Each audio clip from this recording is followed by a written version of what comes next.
But Daniel 12:2 is the most specific Old Testament text that highlights the resurrection. And you know what? It is a resurrection not just for those who believe in Jesus, but also for those who do not believe in Jesus. Did you pick that up? Multitudes that sleep in the dust of the earth shall awake. Some to everlasting life and others to everlasting shame and contempt. But what that means, and I think this is part of the fact that the image of God has been stamped on every human being, is that we all live forever. Everlasting is repeated twice here. You will live forever. And every other human being around you will live forever. The Bible says it's not a question of if you will live forever. It's more so a question of where will you spend forever? How good do you have to be? What grade do you have to get? The answer, 100%. Perfection. You can have a 99.9%, and you will miss getting your name in the Lamb's Book of Life.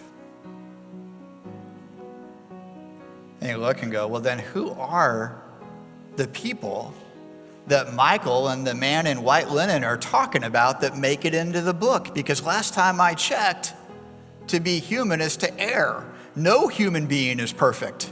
So if no human being is perfect, how does anybody get in?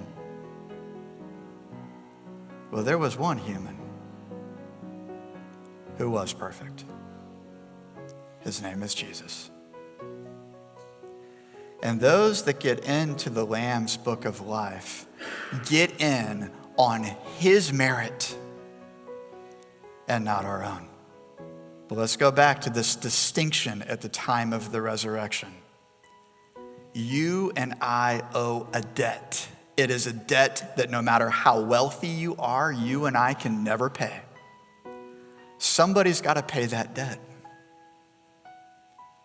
And it's either going to be Jesus, who at the cross said, it's paid in full, or you will pay for that debt.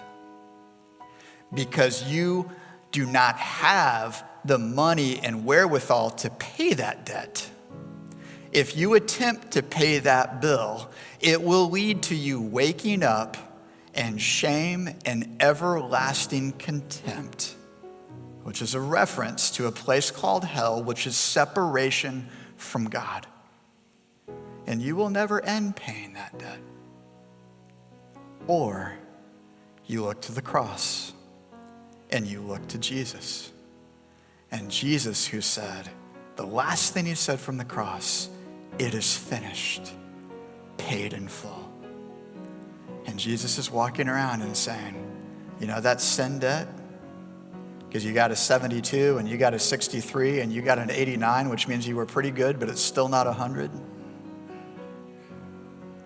I'll pay it. I'll take the test for you that you could never ace, and I'll ace it, and I'll cover you with my righteousness, and you will be saved and made new.